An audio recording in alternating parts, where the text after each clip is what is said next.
नमस्कार, आप देख रहे हैं हर खबर हरियाणा और आपके साथ मैं हूं अमित शर्मा। तमिलनाडु के कुन्नूर के पास भारतीय वायुसेना का एक हेलीकॉप्टर हादसे का शिकार हो गया। हेलीकॉप्टर में सीडीएस बिपिन रावत समेत उनकी पत्नी और दूसरे जवान भी शामिल थे। हादसे में बिपिन रावत, उनकी पत्नी और 13 लोगों की जान चली गई। पीएम मोदी, सीएम मनोहर लाल, राज्यपाल बंडारू दत्तात्रेय, खेल मंत्री संदीप सिंह ने भी बिपिन रावत की मौत पर दुख जताया है।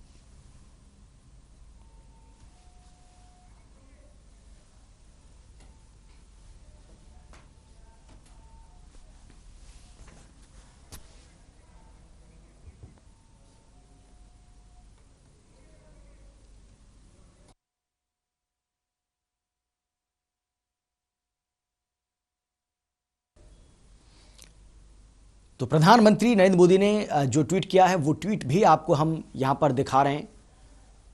उन्होंने अपने इस ट्वीट में क्या कुछ लगा है और किस तरीके से शोक संतप्त परिवार को ढांढस बंधाया है, और इसके साथ ही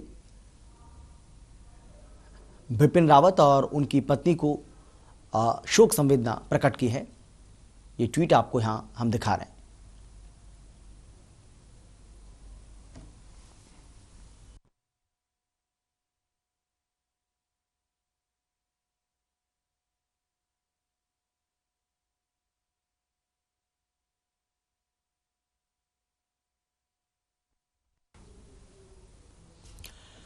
तो प्रधानमंत्री नरेंद्र मोदी की ओर से जो ट्वीट किया गया है, इस हादसे, आपको बता दें कि इस हादसे पर जो शोक व्यक्त किया गया है और इसके साथ ही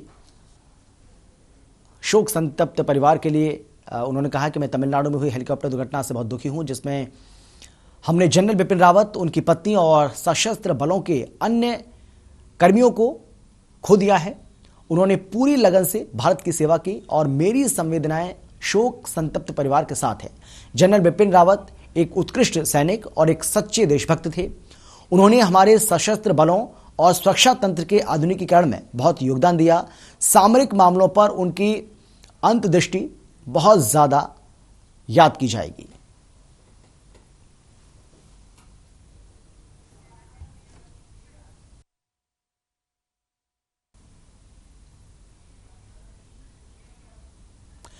तमिलनाडु में दुर्भाग्यपूर्ण हेलीकॉप्टर दुर्घटना में मुख्यमंत्री मनोहर लाल की ओर से जो ट्वीट किया गया वो आपको हम बता रहे हैं। सीडीएस जनरल बिपिन रावत, उनकी पत्नी और अन्य सशस्त्र बलों के अधिकारियों के निधन से देश को राष्ट्रीय क्षति हुई है। उनके परिवार के प्रति मेरी संवेदना है। पूरा देश इस दुखद घड़ी में दिवंगत लोगों के साथ है, दिवंगत जो लोग हैं उनके साथ है, और इसके साथ ही शोक संतप्त परिवार के साथ है। ये वो ट्वीट है जो मुख्यमंत्री मनोहर लाल की ओर से सीडीएस बिपिन रावत, उनकी पत्नी और जितने भी लोग इस दर्दनाक हादसे में, इस दर्दनाक दुर्घटना में मारे गए हैं, उन सभी के लिए ट्वीट किया गया।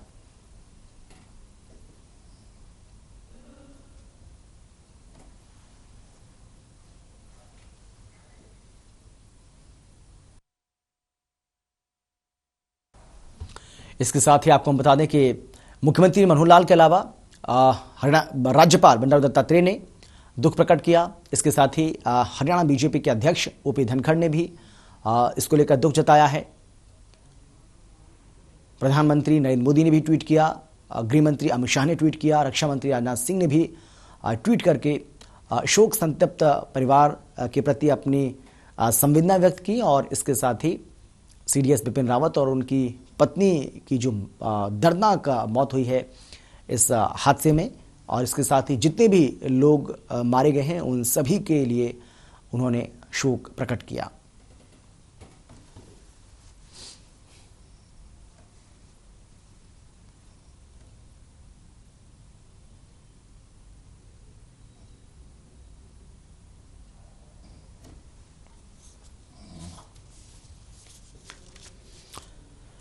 तो इस दर्दनाक हादसे में सीडीएस बिपिन रावत की मौत हो गई है। तमिलनाडु के कुन्नूर में ये हेलीकॉप्टर क्रैश हुआ, जिसमें सीडीएस बिपिन रावत, उनकी पत्नी ने अपनी जान गंवा दी है। बताया जा रहा है कि कुल 14 लोग इस हेलीकॉप्टर में सवार थे, जिसमें से 13 लोगों ने अपनी जान गंवा दी है। पीएम और सीएम ने इस पर दुख जताया है। इसके साथ ही राज्यपाल ने भी दुख जताया।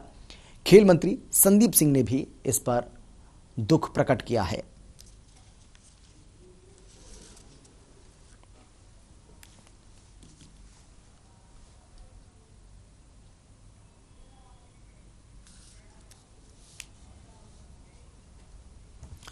दिल्ली बॉर्डर पर चल रहे किसान आंदोलन को लेकर संयुक्त किसान मोर्चा की मीटिंग हुई, जिसमें केंद्र सरकार और मोर्चे के बीच में सहमति बन गई है। केंद्र सरकार के साथ बातचीत के बाद तैयार प्रस्ताव को मंजूरी मिल गई। अब सरकार की तरफ से इसे मानने के लिए आधिकारिक चिट्ठी भेज दी जाएगी। कल दोपहर फिर मोर्चे की मीटिंग बुलाकर किसानों की घर वापसी का ऐलान भी किया जा सकता है। प्रेस कॉन्फ्रेंस कर किसान नेता गुरनाम सिंह चनूनी ने कहा है कि कल सरकार की तरफ से जो ड्राफ्ट आया था उस पर हमारी सहमति नहीं बन पाई थी। हमने उसमें कुछ सुधारों की मांग की थी, उसे लौटा दिया था। सरकार 2 कदम और आगे बढ़ी है। आज जो ड्राफ्ट आया है उसको लेकर हमारी सहमति बन चुकी है। अब सरकार उस ड्राफ्ट पर हमें आधिकारिक चिट्ठी भेजे और इस पर सबकी सहमति है और जैसे चिट्ठी आएगी उस पर कल मीटिंग कर फैसला लेंगे। इसके लिए 12 बजे मीटिंग बुलाई गई है, जिसमें अंतिम फैसला लिया जाएगा।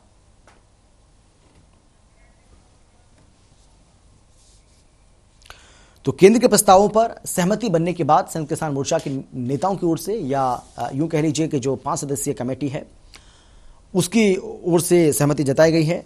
गुरुवार को एक बार फिर से हालांकि ये बैठक होगी और कहा जा रहा है कि आंदोलन वापसी को लेकर कोई बड़ा फैसला कल लिया जा सकता है। तो संयुक्त किसान मोर्चा की ये बड़ी बैठक आज एक बार फिर से हुई। हालांकि जिस तरीके से हम आपको जानकारी दे रहे हैं कि बार बार तारीख पर तारीख दी जा रही है।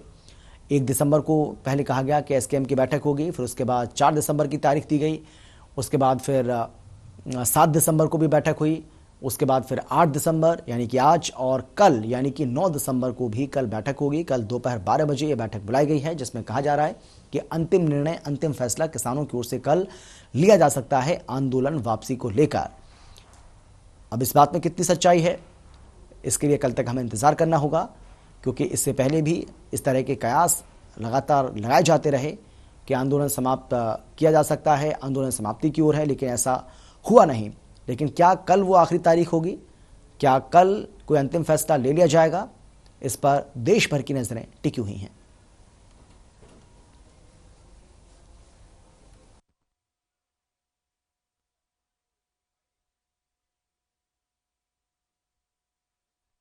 कि राकेश टिकैत से जब सवाल किया गया, जब उनसे पूछा गया एसकेएम की इस बैठक को लेकर, 5 सदस्यीय कमेटी की इस बैठक को लेकर, तो उनका ये कहना था कि जो सहमति है वो बन चुकी है, लेकिन आंदोलन वापस होगा, इसके लिए अभी आपको इंतज़ार करना पड़ेगा। आप इंतज़ार करिए, जैसा भी होगा आपको बता दिया जाएगा।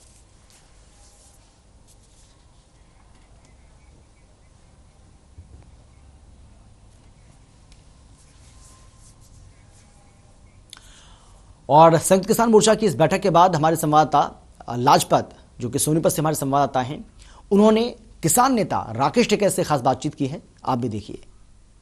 बॉर्डर और सिंगू बॉर्डर पर सबसे बड़ा जो चेहरा है वो राकेश टिकैत है, क्योंकि 26 जनवरी के बाद जो घटना हुई थी, आंदोलन को सबसे पहले आपने मजबूती दी थी, क्योंकि आंदोलन बैक हो चुका था। अब किस नजरिए से देखते हैं, क्योंकि आज प्रेस कॉन्फ्रेंस में भी कुछ बातें खुलकर आई हैं। देखो, एसकेएम के सारा ही एसकेएम चेहरा है इसका, किसी का कोई रोल है, किसी का कोई रोल है, सबके चेहरे हैं और सबका रोल इस एसकेएम में है। कोई एक आदमी, एक स्टेट, एक जत्थेबंदी इस आंदोलन को नहीं चला सकती थी। यह आंदोलन 500 किलोमीटर में तो फिजिकल रूप से फैला हुआ है। कर्नाटक में आंदोलन होते हैं तो वहाँ के लोग रहते हैं। ये एक विचारधाराओं से जुड़ा हुआ आंदोलन है, तो विचारधारा जिंदाबाद है इसकी। एसकेएम की विचारधारा जिंदाबाद है। एसकेएम की विचारधारा ही इस आंदोलन का स्वरूप है, इस आंदोलन का पूजनीय है, जो उसकी विचारधारा है। टिकैत साहब, एक आंदोलन 9 महीने अंग्रेजों के सामने लड़ना पड़ा था। इस सरकार के सामने आपने 12 महीने का आंदोलन लड़ा है और बिल्कुल संयम और शांति से लड़ा है। अब जो टेबल पर जो बात होती है सरकार से, क्या वही पैनल दिखता है आपको अंग्रेजों की तरह, जैसे जो अंग्रेज बात करते थे उनसे, जैसे कि अब क्या आंदोलन उनसे भी खतरनाक है, उनसे भी खतरनाक है, अंग्रेजों से भी खतरनाक है? क्या कैसे देखते हैं आप?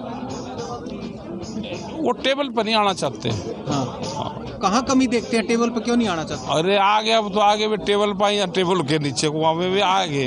तो इतिहास के पन्नों में इस आंदोलन का जिक्र होना, ये ठीक है, होगा। हाँ। ठीक होगा। हाँ। और सबसे पहले आपका नाम आना है कि... नहीं, एसकेएम का नाम आएगा सब। तो कहाँ देखते हैं, क्योंकि लगातार बैठकों का दौर जारी है। सिंगू बॉर्डर सबसे बड़ा आंदोलन की रीढ़ की हड्डी है, यहीं से आंदोलन इसका जो है, हमने ये कहा था कि ना हम मंच बदलेंगे ना पंच बदलेंगे, और पंचों से इसका आंदोलन का फैसला हुआ। पंच परमेश्वर है, पंच प्यारे हैं, गुरु की उससे ही आंदोलन शुरू हुआ। गुरु परंपरा को मानने वाले लोग हैं। कल भी बृहस्पतिवार है, गुरु का दिन है, तो ये सब उससे जुड़ा हुआ है। इसका फैसला ऊपर लेवल वाला करेगा। तो आपका एक नारा था कि तीनों कृषि कानून वापसी फिर घर वापसी, तो अब किस नजरिए से देखते हैं, कब तक किसानों की वापसी हो सकती है? कल के बाद में डिसाइड होगा। कल जो पंच हैं वो फैसला करेंगे, वही इसकी ऑथेंटिक क्या घोषणा होगी वही करेंगे। हम कुछ नहीं है इसमें। ठीक है, 35 और 40 का है भाई। आपके चाहतों को कोई मैसेज देना चाहते हैं आप? हमारे तो सारे चेते अपना तैयारी रखो। किस तैयारी अपना रखो, निगाह रखो, निगाह। अब क्या निगाह रखो, आंदोलन पे, सरकारों पे निगाह रखो, उसकी हर बात पे निगाह रखो। क्या वजह है घर वापसी क्यों नहीं अभी तक? अभी नहीं, अभी तो घर वापसी अभी कहाँ है, अभी तो कल डिसाइड होगा। अगर कल ठीक ठाक डिसाइड होते हैं तो फिर भी 10 दिन लगेंगे। टिकैत साहब, एक आखिरी सवाल, कोर्टों की तरफ फिर से तारीख पर तारीख मिलती है, कोई एजेंडा है इस पर? कोई तारीख पर तारीख मिलती नजर आ रही है? नहीं, कोई तारीख नहीं मिल रही, ये तो फाइनल है। अपनी तरफ से हम पक्के दस्तावेज इकट्ठे कर रहे हैं। तो कल क्या हो सकता है? कागज मिलेगा, उसके आधार पे ही होगा। किस तरह का कागज? पक्के कागज, ये दस्तावेज जो न कच्चे पाप पेंसिल से लिखे हुए थे, उन्हें भाई टाइप करके पक्के मोहर लगा कर दे दो। ठीक है, हाँ, मोहर लगा। ठीक है। देखिए, राकेश टिकैत ने साफ कर दिया है कि जो मोहर लगकर जो कागज आएगा उसके बाद ही आंदोलन वापसी होगा। ये कहीं ना कहीं राकेश टिकैत जो है वो इस आंदोलन को मजबूत करने के लिए यहाँ पर मौजूद है। सिंघू बॉर्डर जो ऐसा एक बिंदु पॉइंट है, लगातार जो बैठकों का दौर जारी रहता है। हर खबर के लिए सिंघू बॉर्डर से कांग्रेस के विधायक दल ने एचपीएससी मामले में राज्यपाल से मुलाकात की और भर्ती फर्जीवाड़े की जांच हाईकोर्ट के सिटिंग जज से करवाने के लिए ज्ञापन सौंपा।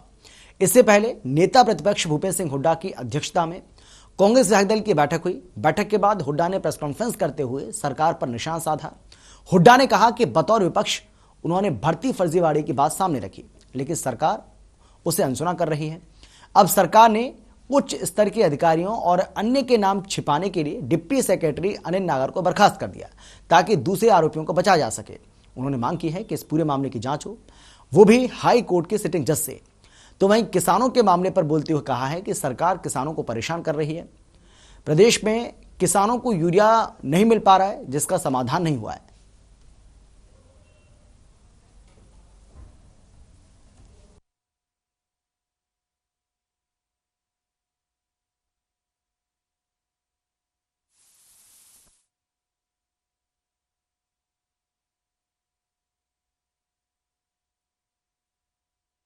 और जहाँ तक राज्यपाल जी का है, हमने ज्ञापन दिया है उनको।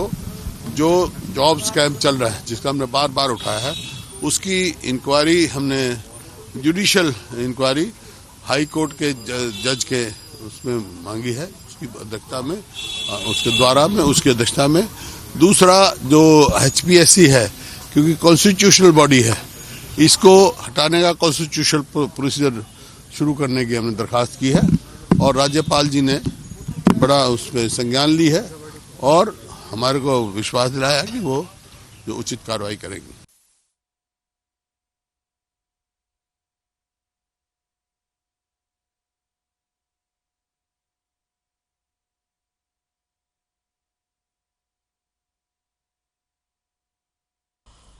तो वहीं तोशाम से कांग्रेस विधायक किरण चौधरी और कांग्रेस के राष्ट्रीय महासचिव रणदीप सुरजेवाला ने एचपीएससी मामले में सरकार पर निशान साधा।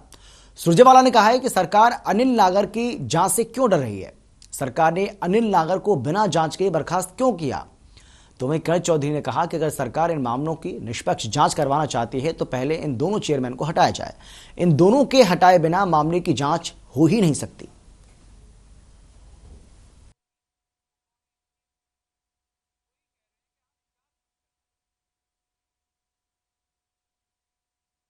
और मेंबर है अनिल नागर, अश्वनी शर्मा और नवीन का रिमांड क्यों नहीं लिया गया और अपील क्यों नहीं दायर करी गई है अभी तक? जो है इसमें जो है उसने जब कह दिया है कि रोहतक के अंदर, उसने नवीन ने जब ये बताया कि रोहतक के अंदर सारे कागजात पड़े हुए हैं और वहां पर सारा का सारा जो है पैसा है और कागजात पूरे हैं, वहां पे भी कोई छापे इस तरह से मार के जो है वो नहीं लिया गया।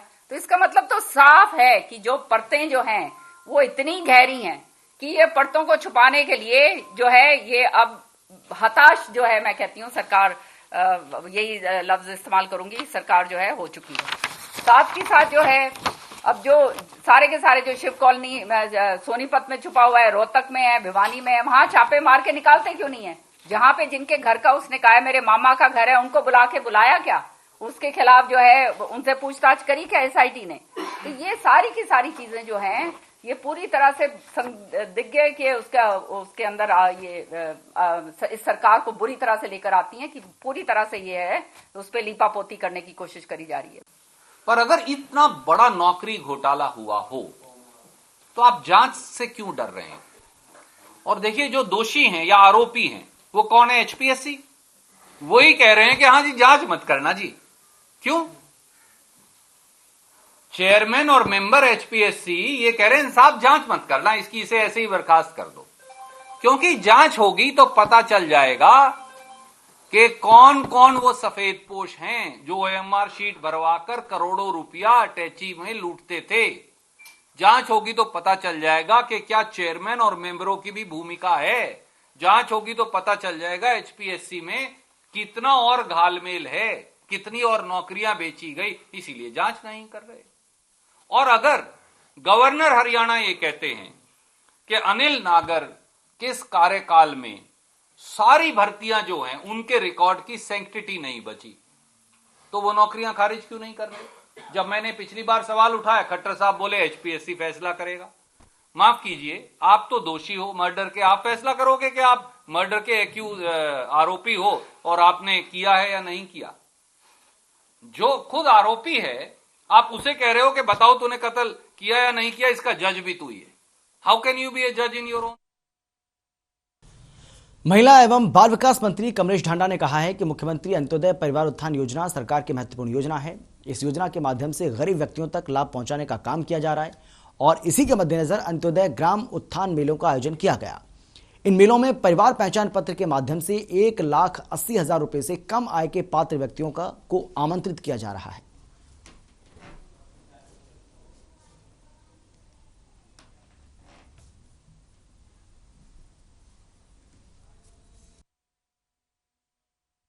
आज ये मेला मतलब लगा हुआ है और उसको आगे बढ़ाने के लिए, उनको मजबूत करने के लिए, उनकी आय को बढ़ाने के लिए ये मेला, इसमें आज 19 स्टॉल हैं, 19 विभागों के स्टॉल लगे हुए हैं और जो लोग आए हैं हर एक कैटेगरी के लोग यहाँ पर हैं, तो उनको आय बढ़ाने के लिए, उनको सशक्त बनाने के लिए आज इनको जागरूक किया जा रहा है। हर एक डिपार्टमेंट से यहाँ पर अधिकारी मौजूद हैं और मैं जब आई मैंने देखा तो मैंने हर एक स्टॉल से पता किया है, तो हर एक डिपार्टमेंट से संबंधित अधिकारी लोगों को जागरूक कर रहे हैं और उनकी आय को बढ़ाने के लिए, उनका आगे बढ़ाने के लिए काम कर रहे हैं। और मैं आदरणीय मुख्यमंत्री जी का धन्यवाद करती हूँ, इतनी अच्छी स्कीम जो लेकर ये आज लोगों के बीच में ये चल रहा है, ये मेला लगाया है, तो एक बहुत ही सराहनीय कदम आदरणीय मुख्यमंत्री जी ने।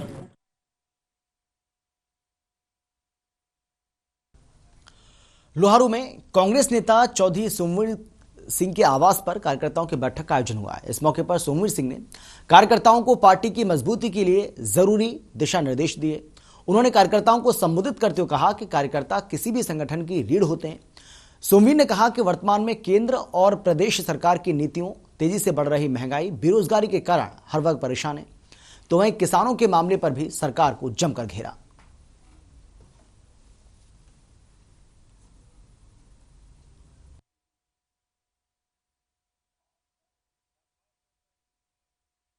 मैं 2 साल पहले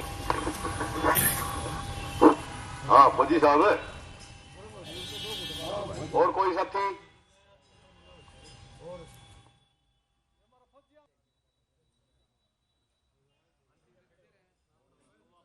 लोग इस सरकार से त्रस्त हैं सारे, चाहे बेरोजगारों की बात ले, नौजवान बच्चों की बात ले लो, चाहे किसानों की बात ले लो, हर लिहाज से दुखी हैं। आज किसानों को खाद नहीं मिल रही, पहले डीएपी नहीं थी, अब यूरिया खाद नहीं है। और इसी तरह से आप पेपरों के अंदर भी आया, न्यूज़पेपर में भी पब्लिक सर्विस कमीशन की नौकरियों के अंदर जिस तरह से पैसे की बंदरबाट चल रही थी, उससे आम आदमी को महसूस होता है कि जो ये खर्ची पर्ची की बात करते थे, ये खर्ची पर्ची तो ठीक है, ये नहीं मान लेते, लेकिन ये तो अटैची भर भर के लेते। खर्ची पर्ची कोई हज़ारों में लाखों में नहीं, ये तो करोड़ों रुपए के अंदर ये सौदा करते हैं, सभी को पता है।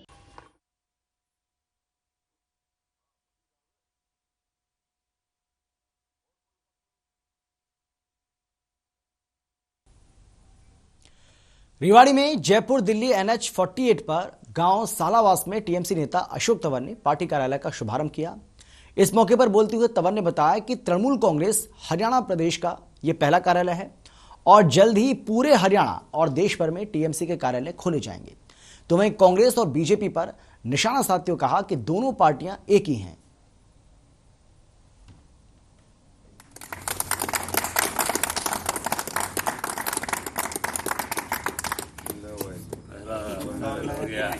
हाँ, ये तो अचानक ही इन्होंने कार्यालय तो अभी पूरे देश में खुलेंगे, पूरे हरियाणा में खुलेंगे। ये तो जाते जाते ही इन्होंने नवीन जी का इतना समर्पण है कि हम इनको मना नहीं कर सकते कुछ भी। तो आज तो इन्होंने एक अच्छा शुरुआत करी है। पहले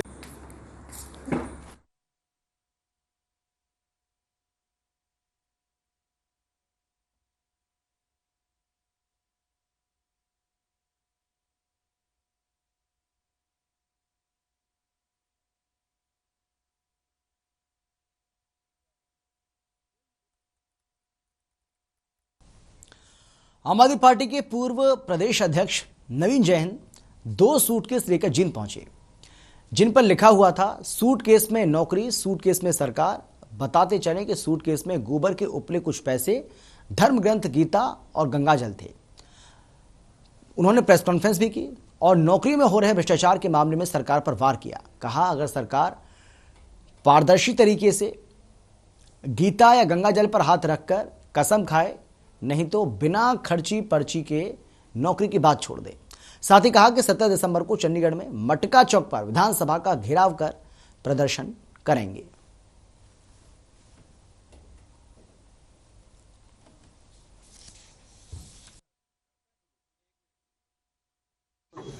गीता पे हाथ रख के कसम खा जावे हमने इस सरकार में भ्रष्टाचार नहीं किया या हमने नौकरियों में भर्तियों में पर्ची खर्ची नहीं चलाई।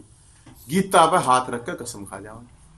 अब मैं तो सारे के घूम रहा हूं ये पूछने के लिए, ये जैसे मान लो जींद है, हमें ये बाया अड़े यो मतलब जींद का कभी नाश कर रखा है, इन्हें जो विधायक है यो भी कसम खावा है आके इसने भ्रष्टाचार कर रखा है कि नहीं कर रखा है। क्योंकि ये भैया ये तो कहे हैं हमारी सरकार पारदर्शित है, हमारी सरकार में कोई भ्रष्टाचार नहीं है। नौकरियां की बात आई तो उसमें भी है कि हमने पर्ची खर्ची नहीं चलाई। तो जींद का विधायक भी गीता पर हाथ रखा है, कसम खावे, गंगाजल ठाक है, यहां मैंने भ्रष्टाचार नहीं करा, तो फिर मानना पड़ेगा भाई साहब, सामाजिक बात है। तो उसने आप चेक कर लिया।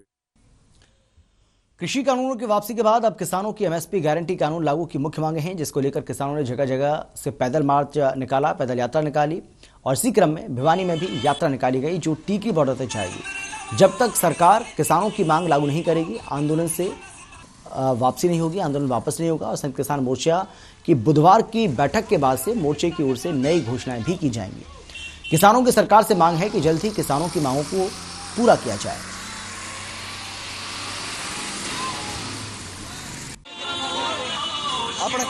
ये पद यात्रा जो चली है, 3 काले कानून तो संसद ने और सरकार ने वापस ले लिए, लेकिन जो किसानों का मेन मुद्दा है MSP गारंटी कानून, ये हमारा अधिकार है जिसके लिए पिछले 42 साल से किसान आंदोलनरत है और उस मांग को पूरा करे बगैर, संवैधानिक अधिकार प्राप्त करे बगैर हम किसी भी बॉर्डर से आंदोलन को वापस नहीं लेंगे। और आज संयुक्त मोर्चे की जो मीटिंग है, उस मीटिंग के निर्णय के बाद ये अपनी नई रणनीति से घोषणा करेंगे और ये 10 तारीख को टिकरी बॉर्डर ये जत्था पहुंचेगा पैदल पैदल यात्रा करते हुए। अपना के नाम तो नाम लिखो। सोहना बार एसोसिएशन का चुनाव 17 दिसंबर को होने वाला है, जिसमें कुल 8 उम्मीदवारों के भाग्य का फैसला होगा। इस चुनाव में 3 उम्मीदवारों ने अंतिम दिन अपने नामांकन पत्र वापस ले लिए। जिनमें उप प्रधान सचिव और सह सचिव पद के एक उम्मीदवार भी शामिल हैं, जिसके चलते उप प्रधान पद पर देवराज सिंह को निर्विरोध घोषित कर दिया गया। वहीं शेष उम्मीदवारों ने अपना चुनावी प्रचार अभियान तेज कर दिया है। साथ ही वकीलों की नब्ज टटोल कर उनसे समर्थन मांगने में जुट गए हैं।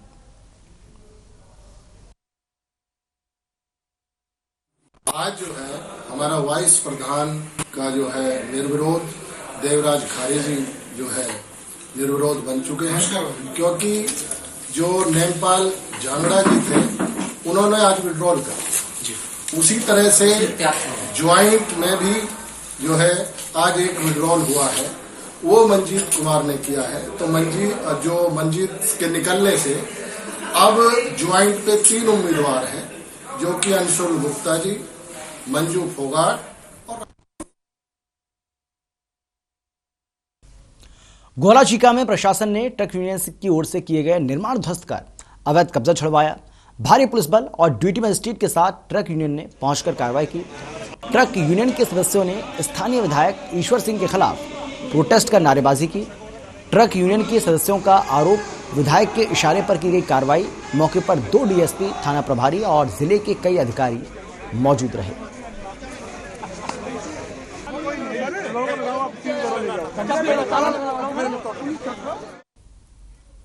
कुरुक्षेत्र में क्षत्रिय सभा की सदस्यता विवाद को लेकर राजपूत धर्मशाला सभा भवन में एक प्रेस वार्ता का आयोजन किया गया, जिसमें कर्नल देवेंद्र ने कहा कि यह मसला अब पूरे प्रदेश के राजपूतों का हो चुका है। उनका कहना है कि 21 दिसंबर को समिति रजिस्ट्रार कार्यालय का घेराव किया जाएगा और रजिस्ट्रार की कार्यशैली के खिलाफ प्रोटेस्ट करेंगे। साथ ही कड़े शब्दों में कहा कि यदि इस मसले में 25 तारीख तक कोई निर्णय नहीं लिया जाता है तो समाज के लोग आमरण अनशन पर बैठ सकते हैं।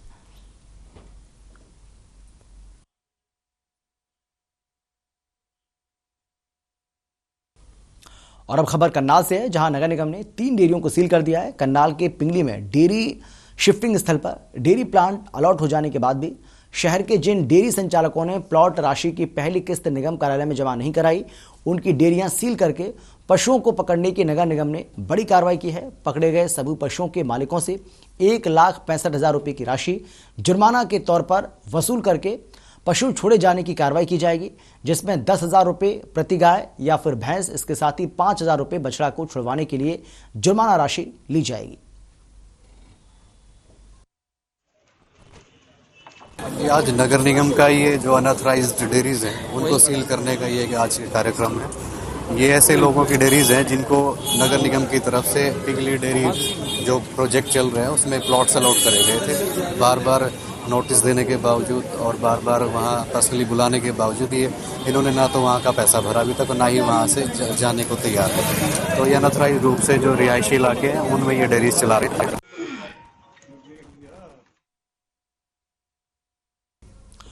पलवल की अपराध शाखा पुलिस ने एक ऐसे आरोपी को गिरफ्तार किया है जो फेसबुक पर दोस्ती करने के बाद लोगों की अश्लील वीडियो बनाकर उनसे पैसे ऐंठता था।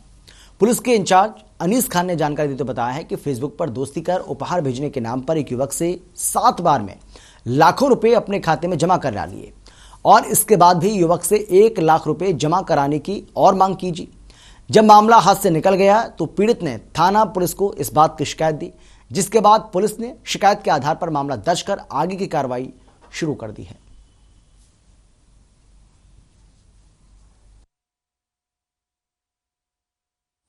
जो आरोपी मुनफैद है, इसके 2 साथियों को जेल में पहुंचाया गया और इससे जो फेसबुक द्वारा फेस आईडी द्वारा जो पैसे निकाले हैं इसने एक मोटरसाइकिल 35,000 रुपये में खरीदी है, उसको भी बरामद किया गया है और इसका रिकॉर्ड है जो अभी लिया गया बैंक द्वारा और इसने जो है एटीएम कार्ड से पैसे निकाल के लोगों को ठगी करी और इसके जो क्या नाम है एटीएम कार्ड है, 4 एटीएम कार्ड इसके पास मिले हैं और एक कट्टा मिला है जो 3 दिन के पुलिस रिमांड पर था, जिसको आज पेश अदालत किया जा रहा है। तो ये बताइए कि जो ये ठगी करता था, बताया अश्लील वीडियो बनाता था लोगों की, उनसे ठगी करता था, तो कैसे बनाता था? ये लोगों के फोटो लेकर अश्लील वीडियो लेकर और उसमें फेसबुक पर भेज देता था, जो उससे ब्लैकमेल करने के लिए उससे पैसे एंटर करनी अपने खातों में डलवाया करता।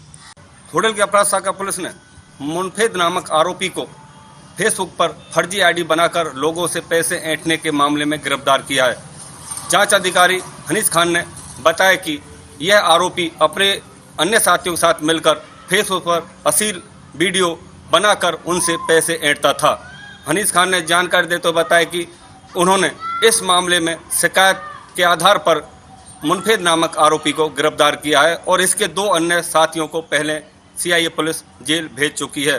हनीज खान का कहना है कि इसके अन्य साथियों को जल्द ही गिरफ्तार किया जाएगा और इस फेसबुक के माध्यम से कितने पैसे ऐंठे उनका जल्द ही खुलासा किया जाएगा। पलवल से ऋषि भारद्वाज, हर खबर। नानौद की अनाज मंडी में कृषि यंत्रों का भौतिक सत्यापन किया गया। आपको बता दें कि कृषि एवं किसान कल्याण विभाग की ओर से कृषि यंत्र मशीन खरीदकर 10 नवंबर 2021 तक बिल अपलोड करवाने वाले और शेष बचे व्यक्तियों का भौतिक सत्यापन का शेड्यूल जारी किया गया था, जिसके तहत अनाज मंडी में कृषि विभाग के अधिकारियों की ओर से 40 कृषि यंत्रों का भौतिक सत्यापन किया गया।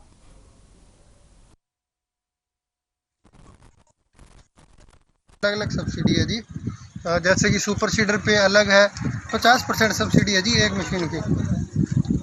जैसे मैक्सिमम सब्सिडी सुपर सीडर पे 1,05,000 है, जीरो ड्रिल पे जो अपने 11 टाइन की अलग है, 12 टाइन की अलग, 13 टाइन की, उस हिसाब से अलग अलग मशीन पे अलग अलग सब्सिडी है सर।